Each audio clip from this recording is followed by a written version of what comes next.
Esto es Artios, equipando obreros para la misión de Dios. Bienvenidos a una edición más del Ministerio Artios, donde nuestra visión es la multiplicación de obreros para la misión global de Dios. En esta sesión quiero retomar el tema que comenzamos en dos videos anteriores relativo a la interpretación bíblica, la hermenéutica. Y hablamos en una sesión anterior acerca de un proceso que consiste en 3 pasos para una correcta interpretación bíblica. Dijimos que el primer paso le vamos a llamar exégesis, el segundo paso conexión con Cristo. Y aquí en este segundo paso enfatizamos que toda la Biblia, tanto el Antiguo Testamento como el Nuevo Testamento, se centran en la persona y obra de nuestro Señor y Salvador Jesucristo. El Antiguo Testamento apunta completamente a Cristo y el Nuevo Testamento surge o parte completamente de la persona y obra de Cristo. A este segundo paso le llamamos, por tanto, conexión con Cristo, porque la interpretación correcta de todo pasaje de la Escritura se da a través precisamente de una conexión con la persona y obra de Cristo. Y al tercer paso le llamamos aplicación. Dijimos en esa sesión explicando el proceso que la correcta interpretación de un texto bíblico consiste sencillamente en ubicarlo adecuadamente en sus 3 contextos principales: su contexto inmediato específico, el contexto amplio de todas las escrituras en el segundo paso y, en tercer lugar, nuestro contexto actual o contemporáneo. En este video quiero introducir el primer paso y hablar un poquito más específicamente de él, el paso relacionado con la exégesis. Pero antes de abordar ese tema, considero importante hacer una aclaración. Tal vez algunos de ustedes que me escuchan, que me hacen el favor de tomarse el tiempo para ver estos videos, algunas de las palabras que he utilizado en videos anteriores se les pueden hacer un poquito difíciles de comprender. Palabras como hermenéutica, palabras como exégesis, palabras como teología, como canónico, pueden ser palabras un poquito tal vez fuera del uso común. No quiero decir que sean palabrotas, porque eso significa otra cosa, pero sí palabras que no solemos usar todos los días. Ahora, cada vez que usemos una palabra así en el contexto de estos videos, vamos a tratar de definirla y simplificarla. Por ejemplo, cuando hablemos de hermenéutica, simplemente queremos decir el proceso para una correcta interpretación bíblica. La palabra teología tiene que ver con el estudio acerca de Dios en sus diferentes ramas y temas. La palabra canónico se refiere a los 66 libros que componen las escrituras.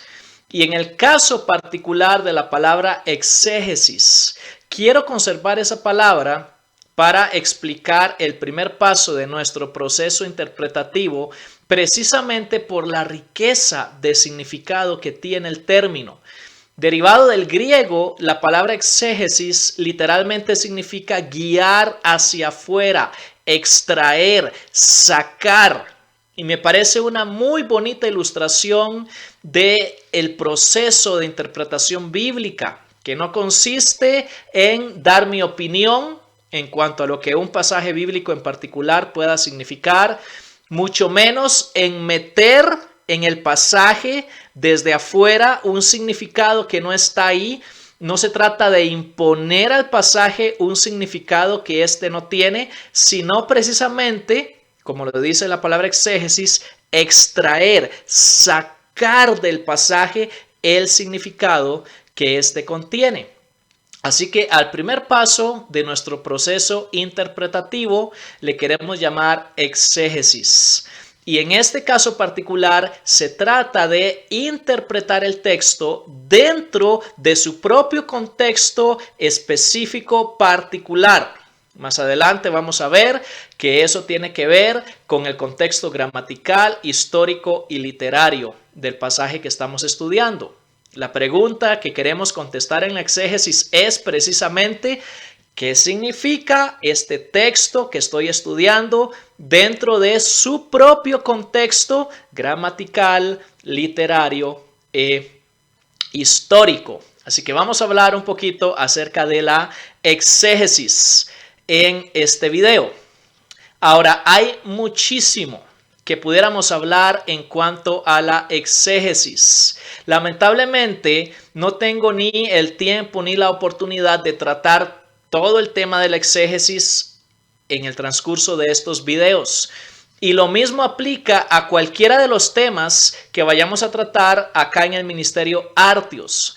Tal vez recuerdan que en uno de los videos, en el primer video de este ministerio, hablaba yo acerca de una de las características de Artios como un ministerio complementario.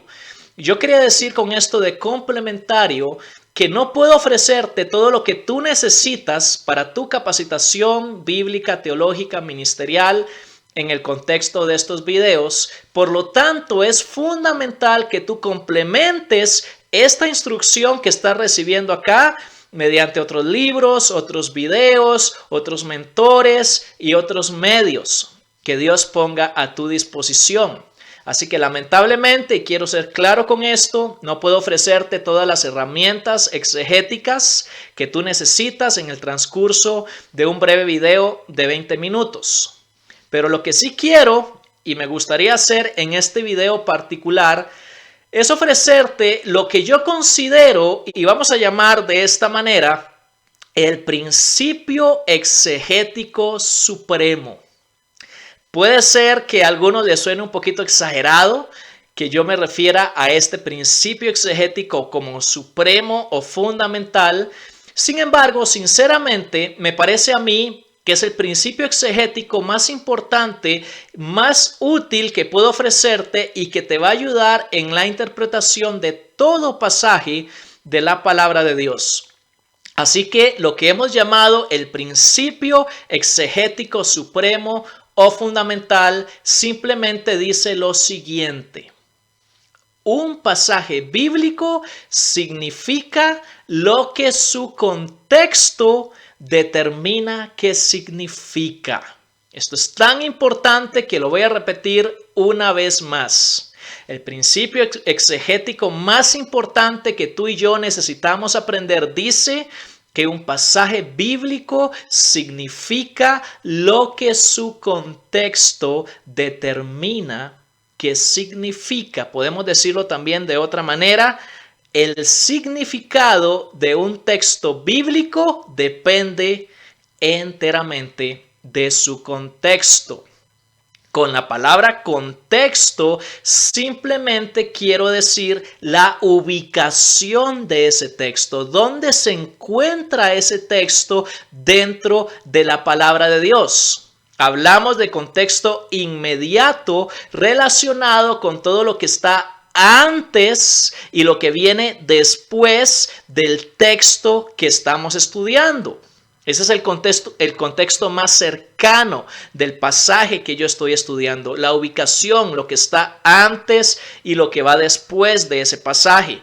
Y hablamos de un contexto mediato o un poquito más lejano al libro bíblico, la literatura en particular que estamos estudiando. Si yo estoy estudiando, por ejemplo, Mateo capítulo 5, el contexto inmediato sería todo el capítulo 5 del Evangelio de Mateo, el Sermón del Monte, los capítulos 5 al 7, pero el contexto mediato o un poquito más amplio sería todo el Evangelio de Mateo. Así que el contexto simplemente significa la ubicación de ese pasaje en particular que estamos estudiando.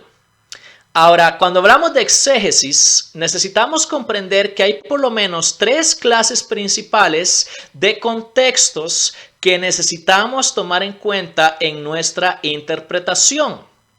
Al primero le vamos a llamar contexto gramatical.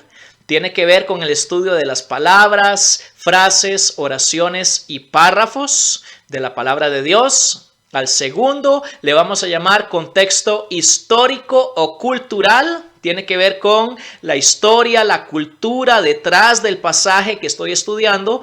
Y al tercero le vamos a llamar contexto literario, que se refiere a la clase de literatura del libro bíblico, en particular donde se encuentra el pasaje que estoy estudiando. Contexto gramatical, contexto histórico y contexto literario. En este video voy a introducir únicamente el tema del contexto gramatical y en videos posteriores hablaremos de las otras clases de contextos importantes en la exégesis. Pero todo lo que hablemos va a ayudarnos a desarrollar mejor el principio exegético fundamental de que un texto significa lo que su contexto determina que significa. Hablemos entonces acerca del contexto gramatical, lo que tiene que ver con el estudio de palabras, frases, oraciones y párrafos del texto bíblico. Ahora, ¿cómo aplicamos en este caso el principio exegético supremo? Simplemente lo que queremos decir es que el significado de cualquier palabra, frase, oración o párrafo que yo esté estudiando en la palabra de Dios depende enteramente de su contexto. Incluso desde el significado mismo de las palabras, que son las unidades gramaticales más básicas, hasta unidades mayores como frases, oraciones o párrafos completos, el significado depende enteramente de su contexto. Quiero ofrecerte en este video algunos ejemplos acerca de el estudio de palabras y cómo el significado de las palabras bíblicas depende enteramente del contexto donde se encuentran. Ahora, permíteme comenzar esta parte del video con una cita del libro Cómo predicar de Cristo usando toda la Biblia del maestro australiano Graham Goldsworthy. Posiblemente estoy pronunciando mal el nombre del hermano, le pido una disculpa. De todas maneras voy a citar y el hermano Goldsworthy dice lo siguiente. Quisiera especificar este punto diciendo que el versículo o palabra debe desarrollarse de acuerdo con el significado que tiene en su propio contexto. Porque el estudio de una palabra ejecutado bajo la idea errónea de que el significado es inherente a una palabra, con seguridad conducirá a error. Y esta parte es importante. El significado deriva del uso particular de la palabra dentro de su contexto y necesita ese contexto para determinar su significado. El libro se llama Cómo predicar de Cristo usando toda la Biblia. ¿Qué es lo que está diciendo aquí el hermano? El significado de una palabra depende enteramente de su contexto. Por ejemplo, en el caso de nuestro idioma, el español, no es lo mismo el significado de la palabra caballero, como lo usamos ahora en el siglo XXI, a lo que significaba originalmente en la Edad Media, cuando surgió. En ese contexto, caballero tenía que ver con toda una cuestión relativa a la corte de un rey y a luchas y un sistema feudal, cuando hoy simplemente caballero significa posiblemente un varón educado o amable. El significado no está en la palabra misma, sino en el contexto donde se encuentra esa palabra. Veamos algunos ejemplos bíblicos que nos pueden ayudar a entender esto mejor. Comencemos con un ejemplo relativamente sencillo. El significado de la palabra fe. Una de las palabras más importantes en el Nuevo Testamento y en toda la Biblia. Alguien podría pensar que fe significa lo mismo en todo el Nuevo Testamento. Sin embargo, por poner un ejemplo, el significado de la palabra fe en la carta a los Hebreos capítulo 11 no es el mismo que el significado de la palabra fe en la carta a los Efesios capítulo 2 y versículo 8. La palabra fe es el tema principal de Hebreos capítulo 11. Aparece repetidamente a lo largo de sus 40 versículos. Pero cada vez que aparece la palabra fe en Hebreos 11, tenemos que entender su significado a la luz de la definición que el autor nos da de fe en el primer versículo de ese capítulo, donde dice que la fe es la certeza de lo que se espera y la convicción de lo que no se ve. En todo Hebreos 11 el significado de fe deriva del sentido de la definición que el autor le da para nosotros los lectores en el versículo 1. Mientras que en Efesios 2:8, donde Pablo dice que por gracia somos salvos por medio de la fe, el significado depende de su contexto. Y si bien es cierto, ahí en Efesios 2:8 Pablo no nos dice fe en quién o en qué es lo que nos da la salvación. Anteriormente, en el capítulo 1 y versículo 15, ya él había dicho que se trata de la fe en el Señor Jesús. El sentido de fe en Hebreos 11 depende enteramente de su contexto. El sentido de fe en Efesios 2:8 depende enteramente del contexto que Pablo le dio en el capítulo 1, versículo 15. Pongamos otro ejemplo. En este caso, la palabra justicia. No es lo mismo el significado de esa palabra, por poner un ejemplo, en los libros proféticos del Antiguo Testamento que en los libros del Nuevo Testamento. En un pasaje tan importante y tan hermoso como Amós 5:24, donde el profeta utiliza la ilustración de la justicia como un río impetuoso que Dios hace correr, el significado de justicia en ese pasaje, Amós 5:24, depende enteramente del contexto completo del capítulo 5 y de todo el libro del profeta Amós. Lo mismo en Miqueas 6:8, un pasaje fundamental donde el profeta dice: hombre, Dios ya te ha mostrado lo que Él demanda de ti, solamente, y lo primero que menciona es practicar la justicia. La palabra justicia en ese pasaje depende enteramente del contexto en el capítulo 6 del libro de Miqueas y en todo ese libro profético. Pero cuando vamos al Nuevo Testamento, por ejemplo, en Mateo 6:33, un pasaje muy conocido, donde Jesús dice que debemos buscar primeramente su reino y su justicia. La palabra justicia ahí ya no tiene el mismo sentido que en Amós 5:24 o en Miqueas 6:8. Ahora el significado de justicia depende enteramente del contexto del Evangelio de Mateo. Y lo mismo en la carta a los Romanos, capítulo 1, versículo 17, donde Pablo dice que el Evangelio es poder de Dios para salvación a todo aquel que cree, porque en el Evangelio se revela la justicia de Dios. Frase que se repite más adelante una vez más en el capítulo 3 y versículo 21 y 22. En ese caso, la expresión, la frase, la justicia de Dios, su significado depende enteramente del contexto de la carta a los Romanos. Misma palabra, justicia, en Amós, en Miqueas, en Mateo, en Romanos, pero el significado depende enteramente del contexto particular donde aparece la palabra.